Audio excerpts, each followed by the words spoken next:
Bismillahirrahmanirrahim. Assalamualaikum warahmatullahi wabarakatuh. Alhamdulillahi fardhis samad lam yalid wa lam yulad wa lam yakul lahu kufuwan ahad. Alhamdulillah bi nikmatis syiyam walhamdulillah bi nikmatir ramadan.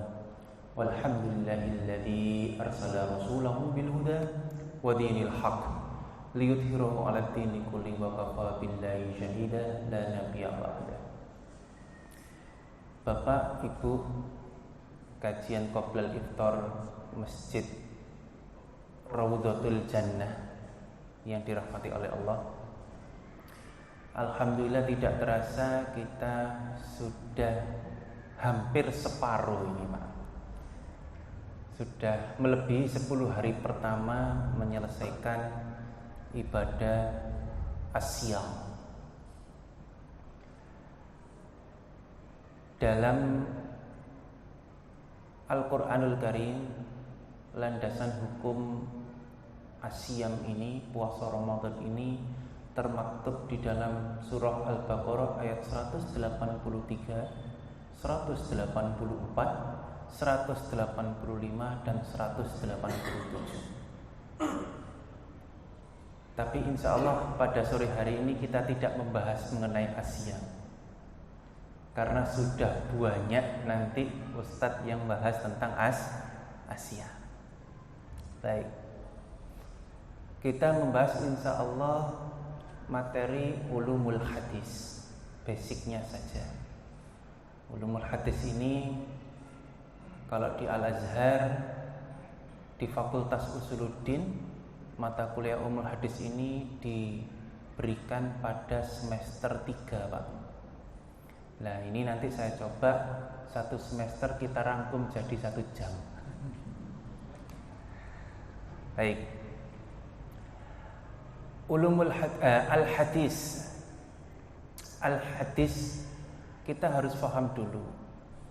Dasar hukum Islam ini yang paling utama adalah Al-Quran dan Al-Hadis. Mari kita definisikan. Kita harus sepakat dulu definisi Al-Quran itu apa, definisi hadis itu apa, agar kita tidak salah faham atau fahamnya yang menjadi salah. Definisi Al-Quran adalah pada setiap kitab ulumul Quran atau kitab tafsir Quran, rata-rata mayoritas mendefinisikan ma huwal Quran, Al-Quran huwa kalamullahi mu'jizan munazzalun 'alan nabi Muhammad sallallahu alaihi wasallam mutawattir wa muta'abbid bitilawatihi. Jadi Al-Quran itu didefinisikan sebagai kalamullah. Kalamullah ini adalah ilmu Allah. Jadi kemudian jangan didiskreditkan, jangan dikecilkan makna Al-Quran hanya sebatas lembaran-lembaran kertas yang tertumbuk jadi satu disebut mushaf. Baik, saya tes dulu. Ngapunten, ada contoh mushaf, Pak? Ada. Yeah.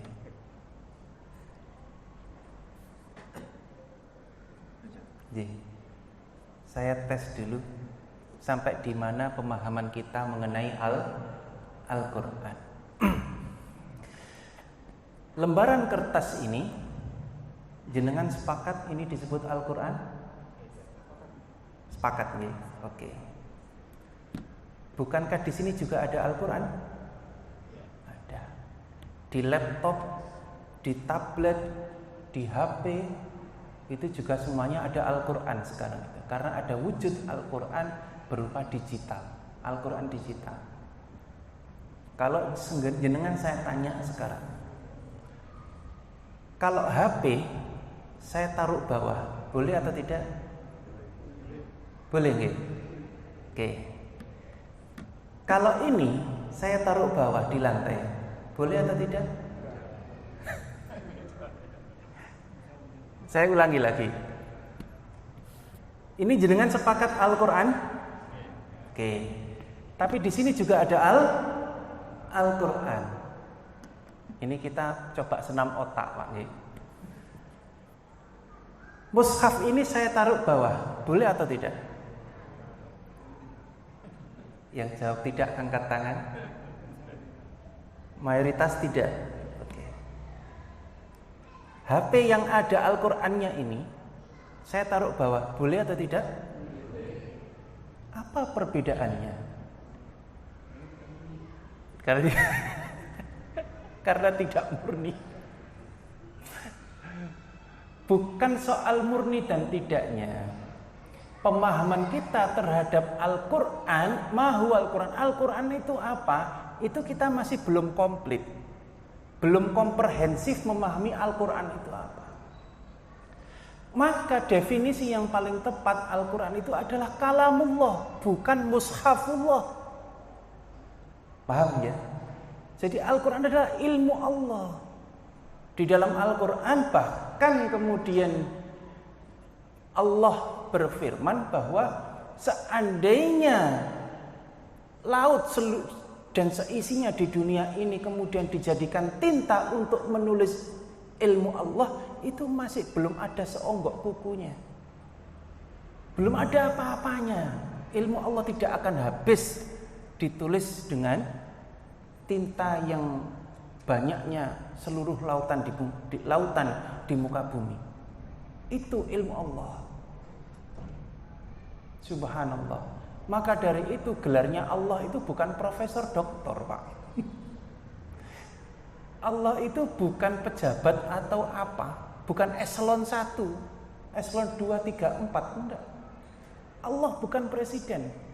Allah adalah Rabbil Alamin, Tuhan semesta. Nah ini kalau kita tidak memahami kitabullah sebagai kalamullah, maka ini tadi yang terjadi. Kita salah paham bahwa kita memaknai Al-Quran hanya sebatas mushaf. Bahkan mushaf ini, Pak, kalau kemudian jenengan berpendapat beda, Ustaz, kalau HP itu kan isinya macam-macam, tidak murni Quran toh. Mushaf ini baru ada era Utsman bin Affan. Mushaf ini era Rasulullah Shallallahu Alaihi Wasallam masih hidup itu tidak berbentuk mushaf, masih ditulis di pelepah kurma, masih dipahat di batu, masih ditulis di kulit kambing, tidak terkumpul jadi satu begini. Jadi urusan mushaf ini ditaruh di bawah atau di atas itu hanya soal adab, bukan soal hukum. Soal adab itu berbeda-beda. Contoh, jenengan kalau di Indonesia ini, saya pernah mengalami sendiri. Di Indonesia, adab kita masuk masjid paling tidak baju koko dan pakai sarung. Saya saat masih anak baru di Kairo, kuliah di Al-Azhar, biasa, wong santri, Pak. Santri kan pakai sarung, pakai baju koko, pakai peci, bawa Quran ditenteng di atas dada ini begini.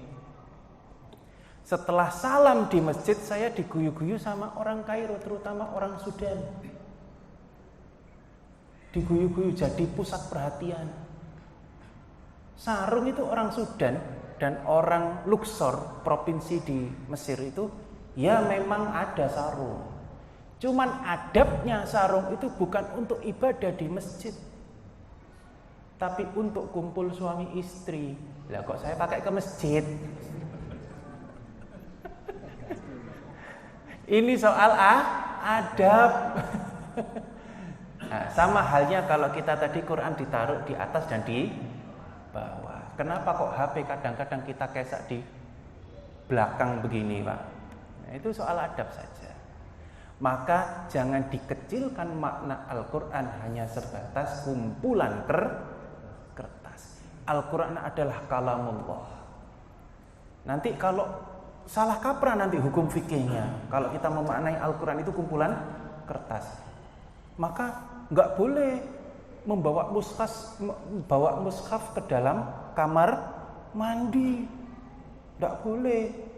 Mayoritas jenengan pasti jawab tidak boleh. Kemudian apa bedanya dengan seorang hafid Quran yang Al-Quran tidak hanya sebatas di mushaf atau di laptop, tapi ada di dalam otaknya, sudah terekam, masuk ke record di dalam otak. Berarti hafid Quran tidak boleh masuk kamar mandi. Repot lagi, Pak. Nah, ini kita senam otak. Baik. Itu hanya soal ada, bukan soal hukum. Maka kalamullahi mu'jizun munazzalun 'alan Nabi Muhammad sallallahu alaihi wasallam. Definisinya begitu. Mu'jizun, mukjizat yang diturunkan kepada Nabi Muhammad sallallahu alaihi wasallam. Itu identifikasinya begitu. Kitab yang diturunkan kepada Muhammad disebut Al-Qur'an. Nanti kalau tidak diidentifikasi begitu, ada lagi kitab yang diturunkan kepada Nabi Daud, namanya apa? Zabur. Kitab yang diturunkan kepada Nabi Musa namanya apa? Taurat. Kitab yang diturunkan kepada Nabi Isa namanya Injil. Nah. Mutawattiron. Mutawattir itu berangsur-angsur. Bahkan Nabi Muhammad saja menerima wahyu Allah berupa Al-Quran butuh waktu 22 tahun kurang lebih lamanya. Lah ini bukan siapa-siapa, Nabi bukan, Rasul bukan, naik gunung ke Gunung Lawu, topo, poso mutih, pulang dadi kiai, ini tidak ada ceritanya begitu, Pak. Karena Al-Quran itu agar kita paham harus Iqra. Maka wahyu pertama kali yang turun adalah Iqra bismi rabbikal ladzi khalaq. Bagaimana cara bacanya dalam tanda kutip untuk memahami, ini yang kita belum tahu. Bagaimana cara pahamnya? Kadang-kadang kita kalau Ramadan itu berkali-kali khatam, tapi kalau ditanya apa isine, wis pokoke khatam. Kalau kita tidak mampu faham, maka kita tidak mampu mengaplikasikan dalam kehidupan sehari-hari. Bagaimana cara pahamnya? Allah sudah memberikan kisi-kisi. Coba jenengan catat surah Al-Qiyamah ayat 17, 18 dan 19. La tuharrik bihi lisanaka lita'jala bih. Jangan engkau gerakkan lisanmu. Jangan engkau gerakkan lidahmu. Lita'jala, untuk tergesa-gesa bihi kepada Al-Quran. Tidak bisa, Pak. Harus ayat per ayat kita memahaminya. Maka kalau kita dalam tanda kutip untuk paham harus diam. Maca Quran diangen-angen sak maknane. Sekarang ndak, Pak. Sekarang itu maca Quran diangen-angen sak berkate. Itu terjadi begitu dan sudah di mana-mana jadi adat istiadat itu. Nggih. Baru nempati rumah baru nanggap orang baca Quran. Yang baca cowepet ekspres. Jenengan tanya hakul yakin itu angen-angen bukan sak maknane tapi sak berkate. Nah, di situ baru kita terbuka, oh ternyata Al-Quran itu begitu. Cara memahaminya, Pak, kalau kita baca WA, grup WA yang biasanya buahnya itu one day one juice, one day one hadis. Oh, itu di grup itu banyak yang nge-share itu. Kadang-kadang sepertiga malam itu langsung ada klung muncul di WA. Iki gak kok bersolat WA-an dhisik. Itu begitu. Muncul begitu. Maka jenengan ketika baca WA, baca jawab pos, baca tabloid, baca apapun, baca buku, saya tanya, pakai mic atau tidak? Bacanya pakai pengeras suara atau tidak?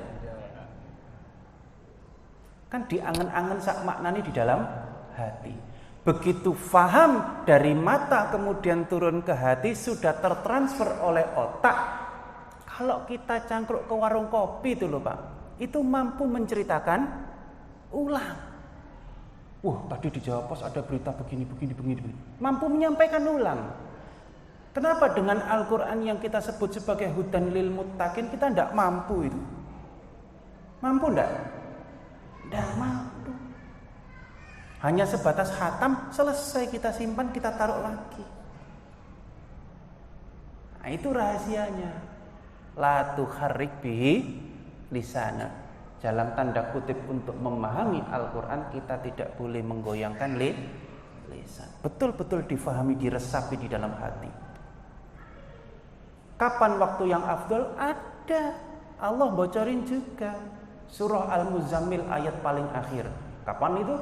Di sepertiga malam. Oh, ternyata terkuak rahasia orang-orang sepuh terdahulu. Kalau sudah bangun tengah malam, melek sampai subuh baca Quran. Itu rahasianya ternyata. Sepertiga malam. Kalau sudah begitu, Allah dawuh lagi di dalam surah Al-Qiyamah, fa idza quri'al qur'ana fattabi' qur'ana. Dan apabila engkau telah membaca Al-Qur'an, sudah paham, maka fattabi' qur'ana, ikutilah Quran tersebut, praktekkan dalam kehidupan sehari-hari. Itu kata Allah. Karena Islam adalah agama praktek, Pak, bukan agama teori. Mutawatiran, muta'abbid bitilawatihi. Nah, ini kemudian bitilawatihi, tilawah yang bermakna sebagai sebuah bentuk ibadah. Syekh Yusuf Qardawi memaknai Iqra itu dua hal, Pak.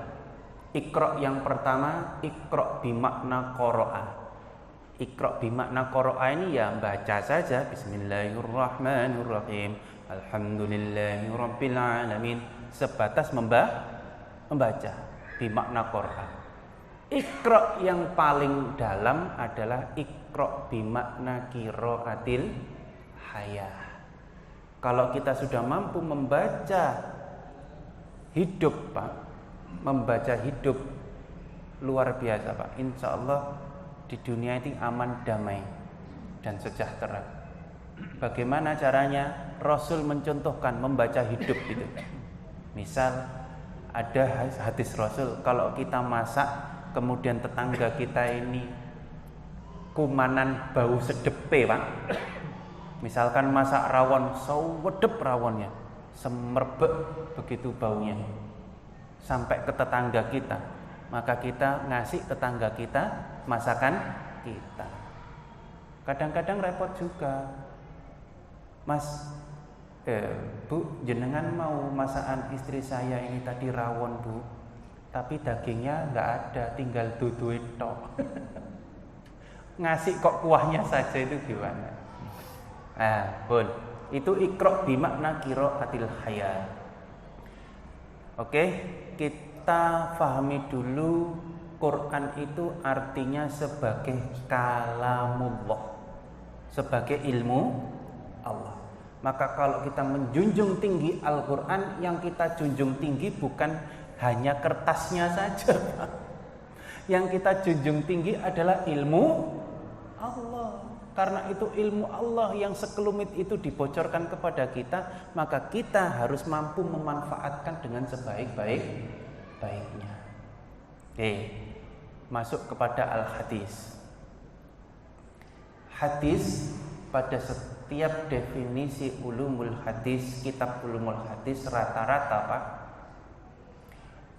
bunyinya adalah al-hadis huwa kullama jaa minan Nabi Muhammad sallallahu alaihi wasallam. Setiap apa-apa yang datangnya dari Nabi Muhammad sallallahu alaihi wasallam, min qaulin, dari perkataan, au fi'lin, dari perbuatan, au takririn, dari diamnya Nabi atau keputusannya Nabi. Baik, karena Rasul ini adalah sosok tunggal, hakim tunggal pada era itu, maka Rasul, setiap perkataan Rasul jadi hukum. Setiap perbuatan dan amalan Rasul jadi hukum. Setiap bahkan Rasul diam saja atau memberikan keputusan sesuatu tentang perihal sesuatu jadi hukum. Maka dalam ulumul hadis, hadis itu menurut sifatnya kita belum masuk ke hadis sahih, hadis hasan, hadis dhaif, hadis ahad, hadis qudsi, belum masuk ke sana. Masih basic sekali. Jadi menurut sifatnya hadis itu terbagi menjadi 3. 1, ada hadis qauli. Hadis qauli ini sumbernya dari perkataan Rasul. Redaksinya biasanya rata-rata, contoh redaksinya, An Abi Hurairah radhiyallahu anhu, dari Abi Hurairah radhiyallahu anhu, qala, berkata, qala Rasulullah sallallahu alaihi wasallam. Jadi Rasulullah sallallahu alaihi wasallam bersabda. Kalau sudah ada qala itu masuk kategori hadis qauli, hadis yang sumbernya dari perkataan Nabi. Contoh innamal a'malu binniyat, terus dan seterusnya. Itu hadis qauli kategorinya, Pak. Ini mata kuliah ulumul hadis semester 3, Pak. Al-Azhar loh, Pak. Jadi sejam nanti. Yang kedua, hadis fi'li. Hadis fi'li ini adalah hadis yang sumbernya dari amalan atau perbuatan Rasul. Redaksinya biasanya An Aisyah radhiyallahu an. Ya tidak harus Aisyah, ini contoh saja nggih. An Aisyah radhiyallahu anha. Qalat annan nabi, bahwa sesungguhnya Nabi begini. Idza sallu qiyamir Ramadan, kalau Nabi kemudian melaksanakan sholat qiyam Ramadan begini. Annan Nabi itu biasanya ciri-ciri dari hadis fi'li, hadis yang sumbernya dari perbuatan Rasul atau amalan Rasul. Yang terakhir adalah hadis takriri. Hadis takriri ini adalah hadis yang sumbernya dari diamnya Rasul atau keputusan Rasul. Biasanya rata-rata keputusan Rasul sebagai seorang pemimpin atau sebagai seorang suami, sebagai seorang manusia biasa. Bagaimana redaksinya? Redaksinya bisa jadi mirip dengan hadis qauli. Ada qala. Cara membedakannya bagaimana? Cara membedakannya melalui asbabul wurud. Asbabul wurud itu apa? Kalau kita di Al-Quran kenal asbabun nuzul, sebab-sebab turunnya ayat. Kalau asbabul wurud, sebab-sebab Rasul berkata, sebab-sebab Rasul beramal, sebab-sebab Rasul memutuskan sesuatu. Itu asbabul wurud. Sampai di sini tidak bingung, Pak? Ini kalau ada papan insya Allah enak. Saya mohon maaf tadi saya tidak bawa laptop. Ini betul-betul materi kuliah Al-Azhar, Pak. Nah, dari situ kemudian hadis tadi kita dibagi qauli, fi'li dan takriri. Maka dulu Rasul masih ada, enak Pak, sangat mudah. Para sahabat itu dulu sangat mudah. Ada masalah, ya Rasul kalau begini bagaimana? Ya Rasul kalau saya punya masalah ini bagaimana solusinya? Ya Rasul kalau sholat ini harus bagaimana? Langsung tanya kepada Rasul. Karena Rasul masih hidup. Lah sekarang kita ini yang sudah jauh hidup dari masa Rasul, tanyanya kepada siapa? Harus melalui Iqra dulu Pak. Itu menjadi harga mati Pak. Ingat, semakin luas literasi seseorang, maka semakin bijak seseorang. Tidak gampang menghakimi. Baik, maka perbedaan di masa saat ini, jangankan saat ini, saat Khulafaur Rasyidin saja, era Rasul yang sudah tidak ada, era pertama pasca Rasul wafat, kemudian ada Abu Bakar, Umar, Utsman, Ali, Khulafaur Rasyidin, itu sudah banyak sekali terjadi perdebatan. Contoh, takbiratul ihram dalam salat. Ini masuk kepada ulumul hadis nggih. Dan fikih Pak. Wah, banyak bonusnya ini. Ya ulumul hadis, ya fikih. Takbiratul ihram dalam salat. Yang jenengan tahu kan takbir itu ada yang sejajar dengan bahu, ada yang sejajar dengan telinga. Allahu Akbar, Allahu Akbar. Problemnya adalah Rasul sekalipun tidak pernah bikin buku panduan sholat. Apalagi Rasul gambar orang sujud 90 derajat gitu kan. Rukuk 90 derajat, sujud begini, takbir begini. Kayak di anak-anak TK dan SD itu loh Pak, ada ukuran A3 itu, posternya itu. Enggak, Rasul tidak pernah begitu. Rasul hanya bilang sekali, "Shallu kama ra'aitumuni usolli." Coba digarisbawahi ra'aitumuni. Shallu, salatlah kalian semua. Kama ra'aitumuni, seperti halnya engkau melihatku. Usolli, melihatku salat. Maka dalam perspektif penglihatan seseorang muncullah perbedaan. Maka wajar perbedaan itu rahmat. Mungkin alam bisawab, saya juga tidak tahu, saya tidak hidup di zaman sahabat Pak G.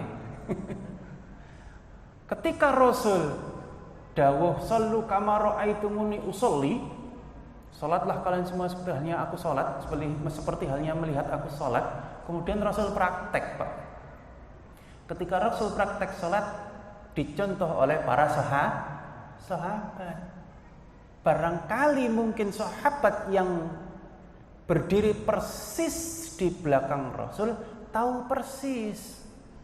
Oh enggak, Rasul itu kalau takbir itu mengangkat tangan itu sejajar dengan bahu. Misal begini ya Pak, sejajar dengan bahu.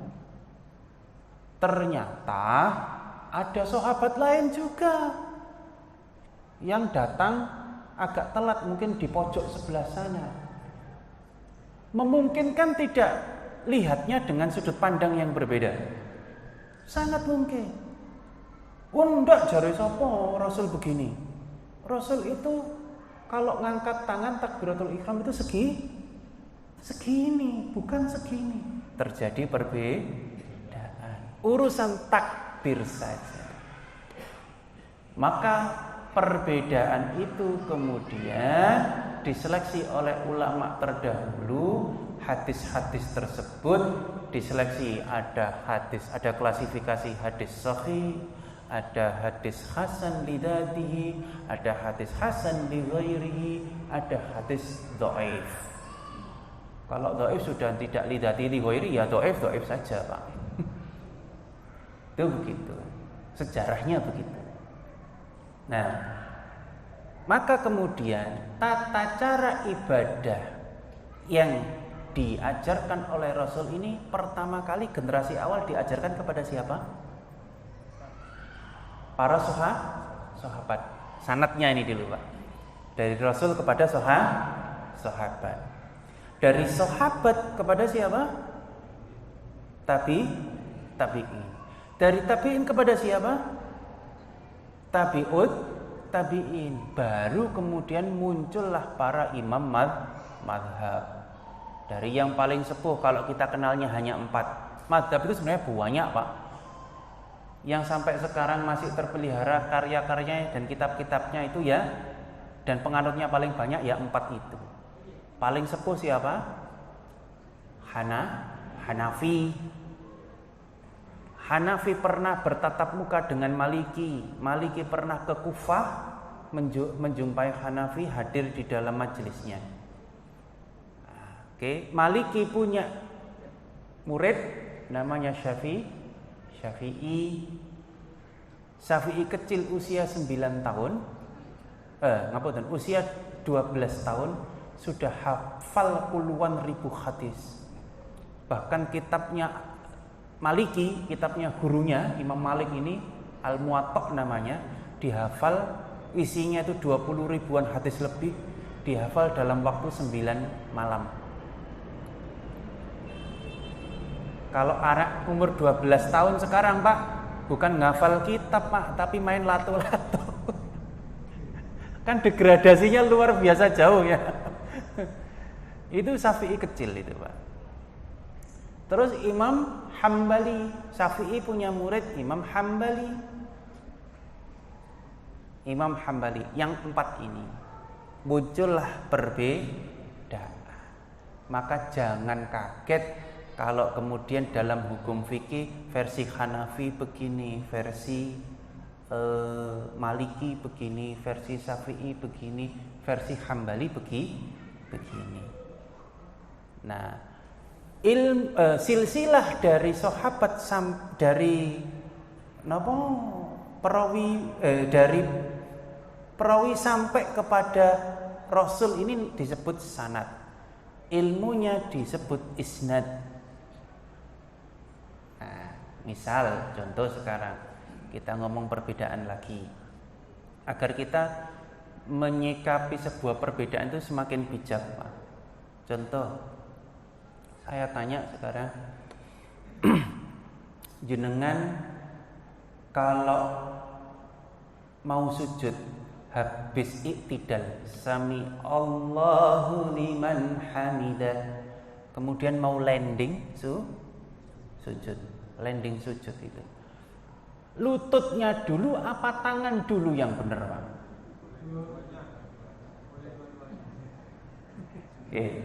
Yang jawab lutut dulu. Biasanya nek tanggal 6 dengkulis sik, Pak. Asam urat belum kambuh. Soalnya baru terima gajian.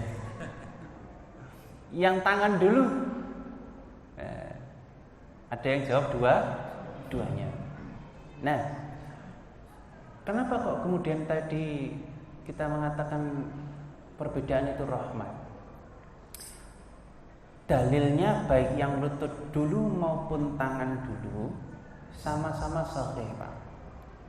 Insya Allah ini ya, kalau saya tidak lupa, yang lutut dulu ada di dalam kitab Sunan Abu Dawud, kitab hadis Abu Dawud, nomor hadis 338 sampai 340. Yang lutut dulu. Yang tangan dulu Abu Dawud juga nomor hadis selisih sedikit 341 sampai 342.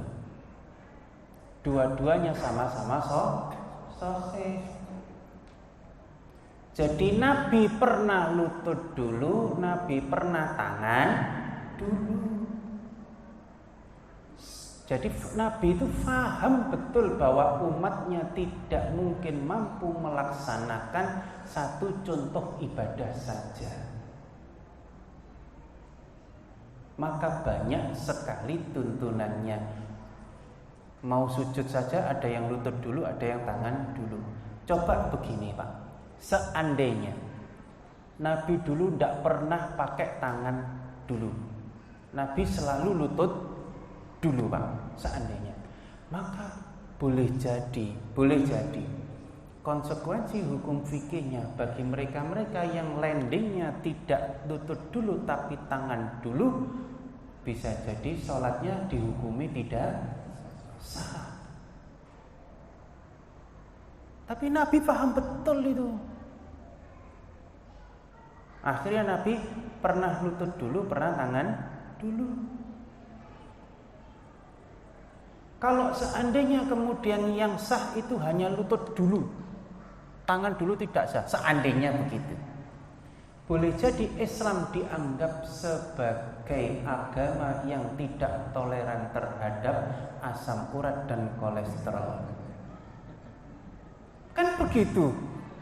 Bisa jadi begitu. Tapi Nabi paham betul. Ya, ada lagi perbedaan. Karakter hadis itu, Pak. Satu.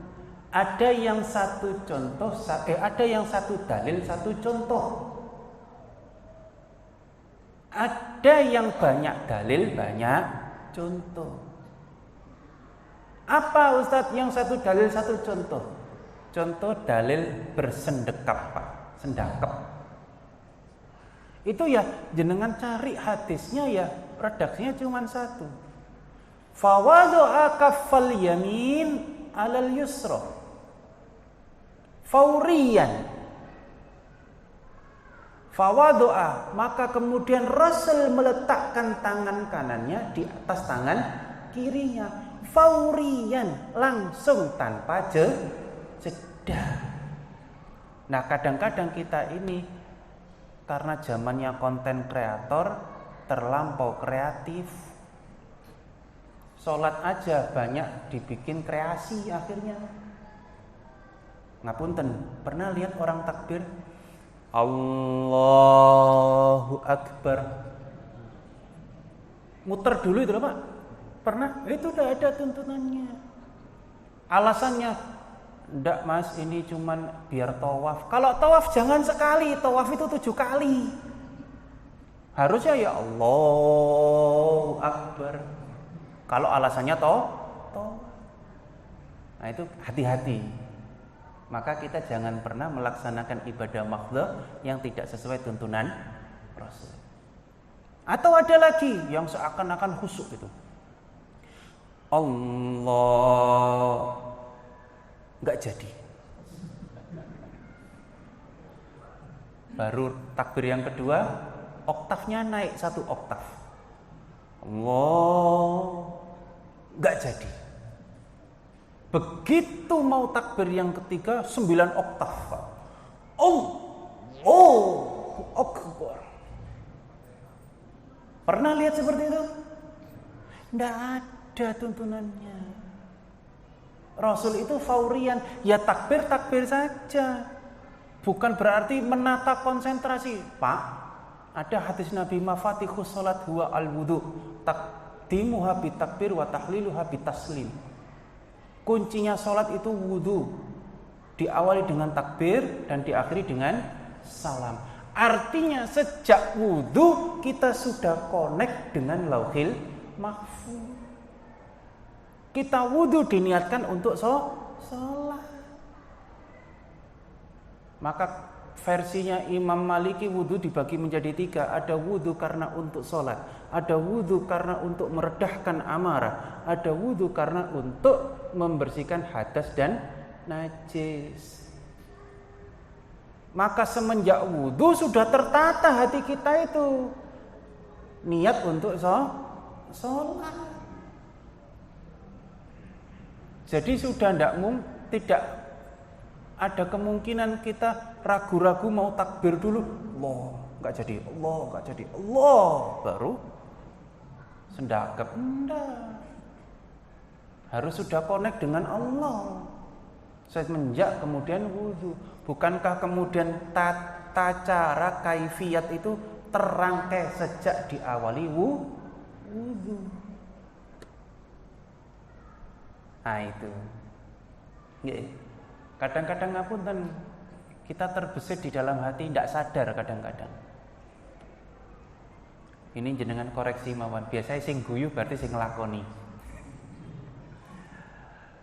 Jenengan kalau mau landing tadi itu, mau landing sujud, itu kan bagi pengidap asam urat dan kolesterol atau sudah 40 tahun ke atas kan butuh effort, Pak ya.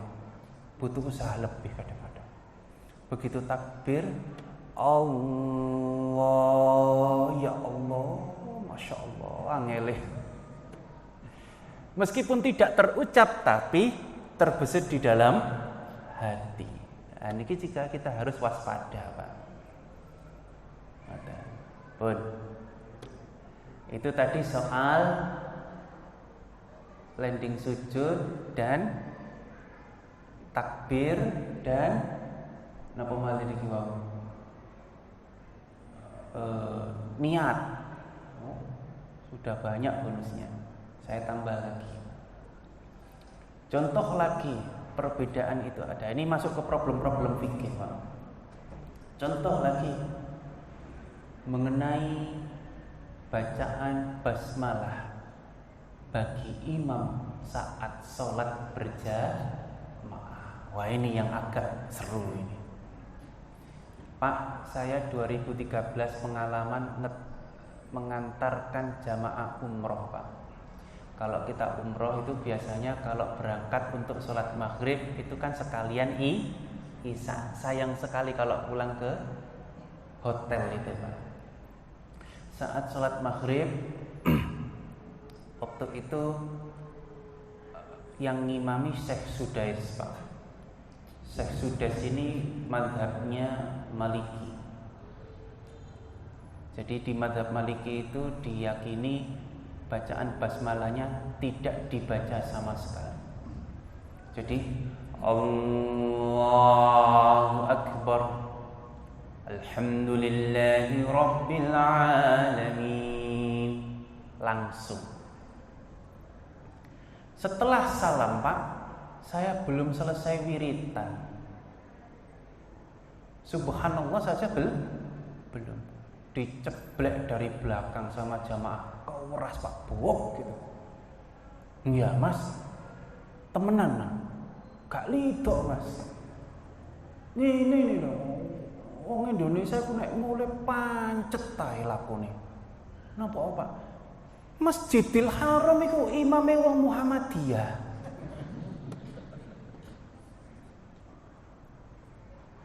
Begitu kemudian saya jelaskan ya gimana gitu ya. Jelaskan gimana ya? Iya, Pak. Kemudian saat Isya, begitu Isya yang ngimami Syekh Misyari Rasyid.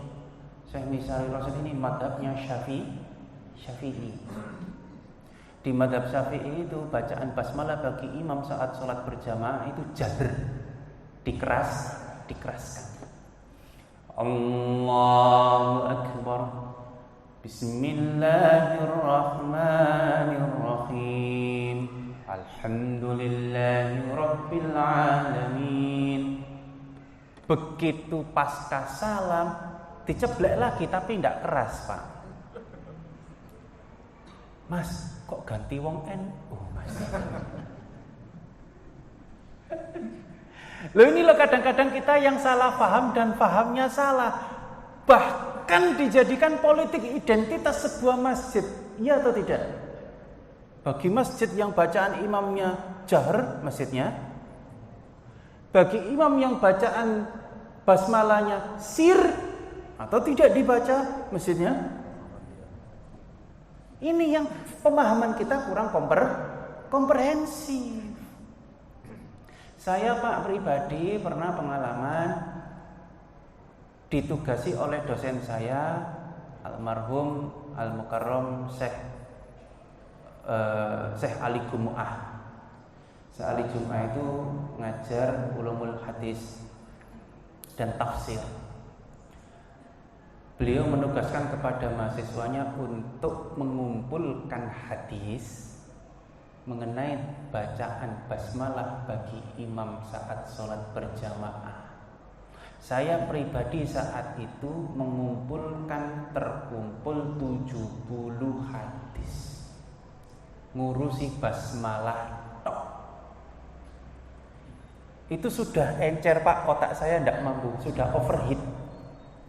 Barangkali ada mahasiswa yang jauh lebih pintar daripada saya, mungkin lebih dari 70. Nah, dari 70 hadis itu kemudian saya rangkum, ternyata ada 4 cara membaca basmalah bagi sebelum Fatihah sebagai imam saat sholat berjamaah. Yang pertama, jahr. Jahr ini yang dianut oleh mazhab Syafi'i.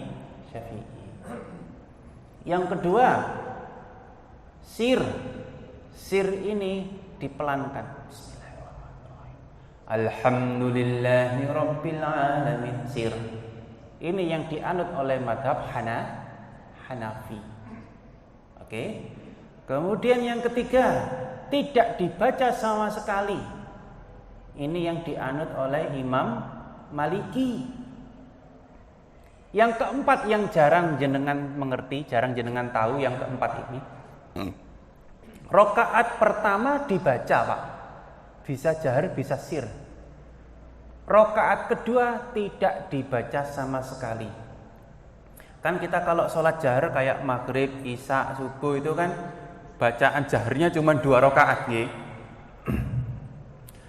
Nah, ini pendapatnya siapa? Pendapatnya Imam Hambali. Dari 4 macam pendapat mengenai bacaan basmalah bagi imam saat sholat berjamaah, 4-4-nya ternyata hadisnya sahih. Jadi jangan alergi. Kadang-kadang kita kalau yang fanatik sekali itu alergi loh, Pak. Lu masjidnya ternyata jahar. Aku golek masjid sing sir ae. Atau masjidnya sir, aku tak golek sing jahar. Fanatisme golongan itu tidak boleh, Pak. Yang boleh itu hanya fanatik Islamnya yang harus fanatik gitu. Bukan golongannya. Maka kemudian lagi dari 4 imam mazhab ini, kadang-kadang kita juga salah memahami, Pak. Mazhab itu adalah singkatan dari mazhaba ilaihi. Cara untuk pergi ilahi kepada siapa? Al-Quran dan hadis. Cara untuk memahami Al-Quran dan Al-Hadis. Maka mazhab itu adalah tools. Tools itu alat. Maka alat harus dipergunakan sebagaimana fungsinya. Kalau kita macul pakai pacul, Pak. Kalau nulis pakai pulpen. Jangan dibalik. Nulis pakai pacul, macul pakai pulpen. Maka dalam penerapan mazhab kita harus komprehensif memahaminya dan tidak boleh taklid terhadap satu mazhab tertentu. Ada yang taklid, saya Syafi'i. Kalau tidak Syafi'i, saya tidak mau. Misalkan, gitu. Ada yang begitu soalnya, Pak. Saya itu mazhabnya Syafi'i. Kalau tidak Syafi'i saya tidak mau. Kalau dibalik, sakjane Rasul itu dulu mazhabnya apa sih? Bisa jawab. Nabi Muhammad tuh Syafi'iyah, Hanafiyah, Malikiyah, atau Hambali?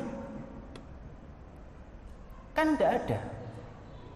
Nah, maka mazhab ini alat untuk memahami agar tidak keluar dari koridor. Itu mazhab. Contoh lagi, bagi ulama Syafi'iyah di kitabnya Imam Syafi'i, surah Al-Maidah ayat 6 itu loh, Pak. Dasar hukum mengenai toharoh, okay? Ada kata-kata di situ, lamastumun nisa, bersentuhan kulit dengan lawan jenis yang bukan mahramnya. Itu membatalkan wudu. Maka biasanya para penganut faham Syafi'i kalau habis wudu diajak salaman begini. Itu begitu. Karena membatalkan wudu. Ini tidak mampu kita terapkan ketika tawaf. Mampu tidak kita terapkan ketika tawaf? Kemungkinannya sangat besar sekali kita bersenggolan kulit dengan wanita yang bukan mahram. Kalau seandainya kita ngotot Syafi'i, labbaik Allahumma labbaik, aduh kesenggol. Wudu. Jenengan tahu, Pak, jarak antara Ka'bah dengan toilet Masjidil Haram itu 1,5 kilo, Pak. 500 meteran sendiri, Pak. Wudulah kita mungkin. Balik lagi, labbaik Allahumma labbaik, aduh kesenggol lagi. Wudu lagi. Insya Allah, Pak, belum selesai tawaf jenengan sudah selesai sa'i, Pak. Sa'i antara Ka'bah dan toilet, bukan sofa dan Marwah. Ini kan problem teknis. Maka tidak mungkin kita pakai Syafi'i. Kemungkinan pakai Hanafi. Karena Hanafi memaknai lamastumun nisa. Yang disebut lamastumun nisa katanya Imam Hanafi adalah jima. Jima itu berhubungan badan. Kalau berhubungan badan tidak hanya wudu, tapi harus mandi junub. Begitu, Pak. Mafhum nggih? Jadi kalau sebatas gesekan saja versi Hanafi tidak batal.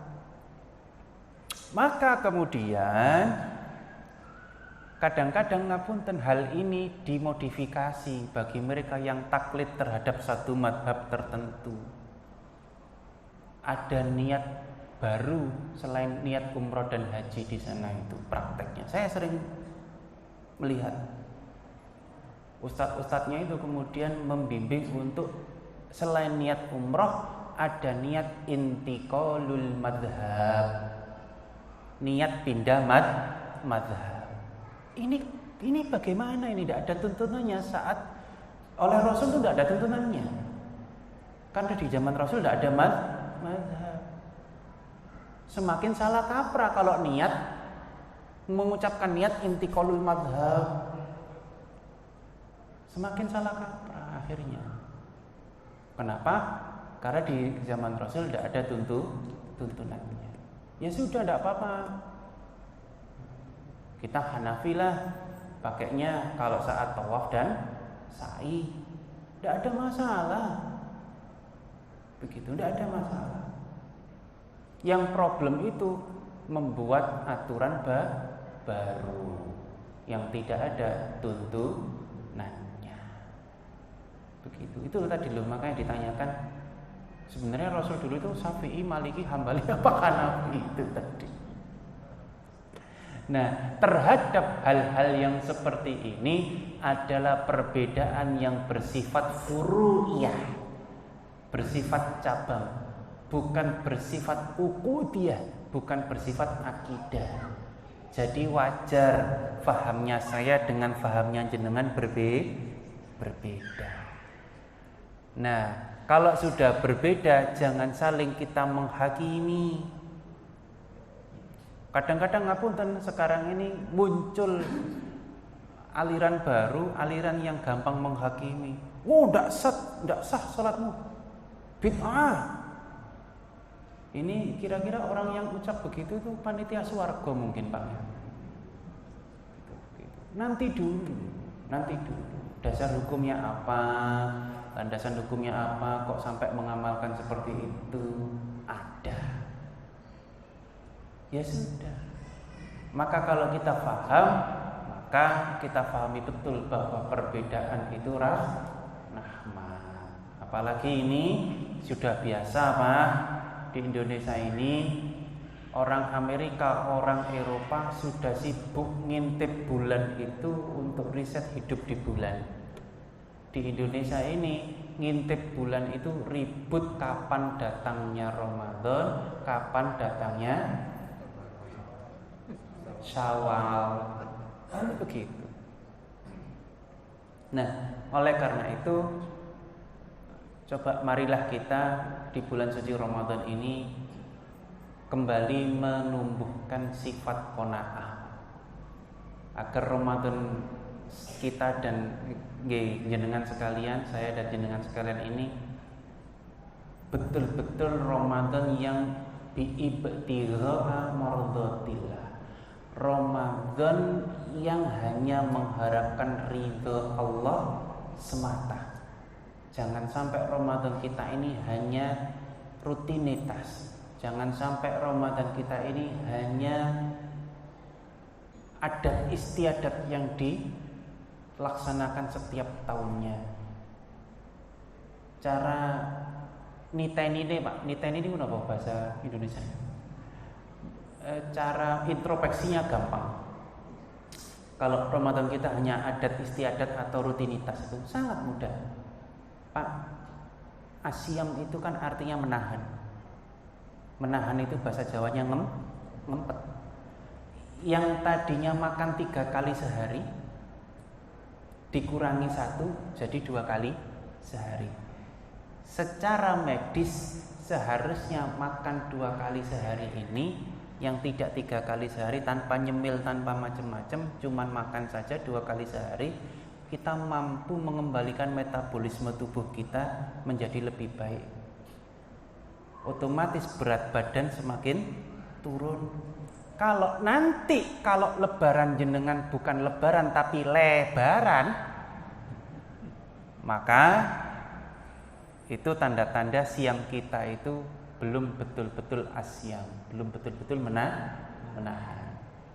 Contoh lagi, Ramadan itu seharusnya itu kita mampu menyisihkan sedekah, zakat dan infak yang lebih banyak. Kenapa? Ongkos makan 3 kali sehari ini dikurangi 1. Kenapa kok kita Ramadan tidak semakin tawaduk tapi semakin konsumtif, Pak? Yang tadinya tiap hari tahu tempe jangan kelor bersyukur, tapi ketika Ramadan pengennya sate dan gulai. Semakin konsumtif. Itu salah satu tanda bahwa Ramadan kita, siam kita ini belum betul-betul siam, belum betul-betul menahan. Maka wajar ketika Idul Fitri dompet kita kembali fitrah. Maksudnya kembali suci, rekening kosong, dompet kosong. Jadi lebaran itu lebar sak sembarangan nih, Pak. Itu cara koreksinya begitu. Karena kata Prof. Thohir Lut itu, meminjam istilahnya Profesor Thohir Lut itu, Ramadan itu sebenarnya adalah kawah condro di muka bagi orang Islam. Kenapa kok kawah condro di muka? Ramadan ini artinya pembakaran, Pak. Ramadan artinya dibakar habis-habisan. Apa yang dibakar habis-habisan? Dosa-dosa kita. Bahkan Allah ngasih diskon Lailatul Qadri khairum min alfisahr. Alfisahrun itu 1000 bulan itu kalau dikonversi kurang lebih 82-83 tahun, Pak. Umur kita belum tentu segitu loh. Dan itu diberikan oleh Allah tiap tahun.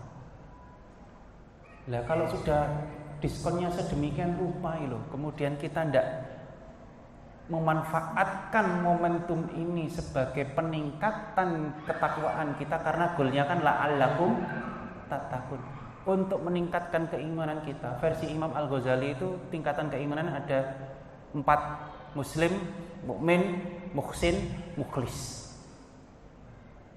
Kalau tidak mampu meningkatkan tingkat keimanan kita, Pak, waduh, kita betul-betul orang yang merugi. Ramadan kita hanya sebatas rutinitas. Ramadan kita sebatas adat istiadat. Na'udzubillah min dzalik. Semoga sampai di penghujung Ramadan nanti kita betul-betul mampu memanfaatkan Ramadan dan mampu la'allakum tattaqun. Ada pertanyaan?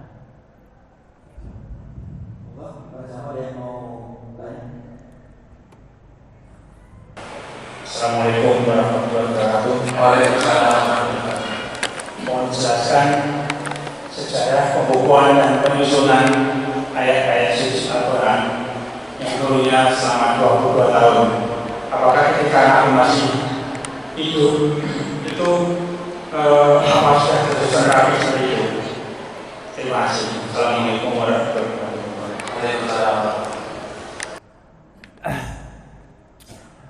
Al-Quran itu diturunkan oleh Allah kepada Nabi Muhammad itu melalui 2 fase, Pak. Nuzulul Quran itu melalui 2 fase. Fase pertama itu dari Lauhil Mahfuz ila Arduhas Samawah. Dari Arduhas Samawah itu kemudian dibawa oleh Jibril, Pak Posnya itu Jibril. Dideliver kepada Nabi Muhammad, kemudian berupa wahyu Al-Quran itu. Semasa Nabi Muhammad hidup, Al-Quran itu diturunkan secara mutawatir, case by case. Ada kasus diingatkan oleh Allah melalui Al-Quran. Ada problem diselesaikan oleh Allah dibimbing melalui Al-Quran. Case by case. Nah, selama kurun waktu 22 tahun 2 bulan. Nah, di situ kemudian masih belum terkumpul dalam satu mushaf, Pak. Nah, ini ada 2 pendapat besar. Pendapat pertama, Rasulullah SAW ketika wafat meninggalkan wasiat berupa catatan-catatan susunan ayat dan susunan surat kepada istrinya yakni Ummu Salamah. Ummu Salamah. Dari situlah kemudian para sahabat Umar dan Utsman dan Ali ini menyusun mushaf. Pendapat yang kedua, Al-Quran ini sudah disusun sedemikian rupa oleh Rasul secara tauqifi. Artinya secara tauqifi dipandu oleh Allah. Inilah Muhammad, ayat pertama, surah pertama Al-Fatihah, surah kedua ini 3 ini secara tauqifi. Dan itu sudah dicatat oleh Zaid bin Tsabit, anak umur 10 tahun jadi sekretarisnya Rasul. Zaid bin Tsabit itu. Oke. 2 pendapat itu mana yang benar? Wallahu a'lam bis-shawab. Nah, kemudian pasca Rasul wafat, yang terpilih menjadi Khulafaur Rasyidin pertama adalah Abu Bakar. Abu Bakar ini sudah sepuh, sudah uzur karena statusnya mertuanya Nabi, bapaknya Aisyah. Umar dan Ali dan Utsman menangkap kegelisahan umat karena banyak sekali umat Islam penghafal Al-Quran yang gugur di medan perang. Karena menangkap itu, Umar mengusulkan ijtihad ke Abu Bakar untuk membukukan Al-Quran dalam satu mushaf. Setelah itu Abu Bakar menolak. Abu Bakar tidak mau. Yang tidak diperintahkan Rasul tidak mau melaksanakan. Untungnya Abu Bakar itu hanya sampai 2 tahun saja menjabat jadi Khulafaur Rasyidin. Pasca Abu Bakar turun ke Umar secara besar-besaran, secara masif mengumpulkan ayat-ayat suci Al-Quran yang ditulis di berbagai macam benda itu dikumpulkan selama 2 periode 10 tahun masa jabatan Umar saja hanya 2 periode. Ini bukan siapa-siapa kok minta 3 periode itu. Nah begitu nggih. Pasca kemudian zaman Umar itu marak nabi palsu lah, banyak yang mengklaim saya punya Quran baru dan lain sebagainya. Oleh Utsman dikumpulkan. Utsman ini karakternya berbeda dengan Umar. Umar itu keras tapi hatinya lembut. Tapi kalau Utsman itu diam, lemah lembut tapi hatinya keras, Pak. Makanya muring-muringnya wong kalem itu lebih mengerikan.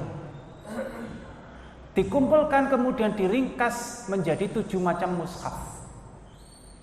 Muncullah istilah qiraatis sab'ah. 7 macam cara baca Al-Quran. Salah satunya yang paling kita kenal Bismillahi majreha wa mursaha. Apa tulisannya majreha? Tidak. Nah, itu salah satu qiraatus sab'ah. Oleh Utsman kemudian murka dan marah. 7 mushaf itu disisakan 1 yang disepakati adalah mushaf Utsmani. Yang lainnya kemana, Ustaz? Yang lainnya dibakar habis oleh Utsman. Seandainya saat itu Utsman tidak membakar habis mushaf-mushaf yang lainnya, barangkali kitab suci kita Al-Quran ini macamnya banyak sekali kayak Injil itu. Ada Injil Barnabas, ada Injil Perjanjian Lama, ada Injil Perjanjian Baru. Bahkan dalam setiap sekte di dalam umat Nasrani ada kitabnya masing-masing. Jangankan kitab pangerane nggih siji.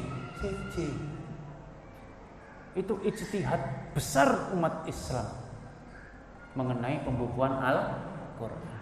Maka tadi related berhubungan dengan tadi, Al-Quran jangan hanya sebatas dimaknai mushaf.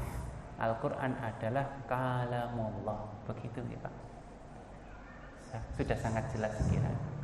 Juga nih, karena tinggal waktu 3 menit lagi kita akan maghrib.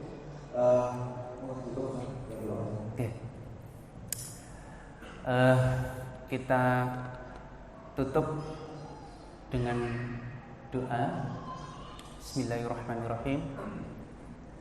Allahumma salli ala Muhammad wa ala ali Muhammad kama sallaita ala Ibrahim wa ala ali Ibrahim wa barik ala Muhammad wa ala ali Muhammad kama barakta ala Ibrahim wa ala ali Ibrahim fil alamin innaka Hamidum Majid.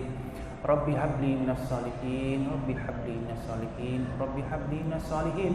Rabbana hab lana min azwajina wa dhurriyyatina qurrata a'yun waj'alna lil muttaqina imama waj'alna lil muttaqina imama waj'alna lil muttaqina imama. Rabbi shrah sadri wa yassir li amri wahlul 'uqdatam min lisani yafqahu qawli. Rabbana atina fid dunya hasanah wa fil akhirati hasanah wa qina adzabannar wa qina adzabannar. Rabbil izzati amma yasifun wa salamun alal mursalin walhamdulillahi rabbil alamin. Nasrun minallahi fathun qarib billahi taufiq wal hidayah. Wassalamualaikum warahmatullahi wabarakatuh.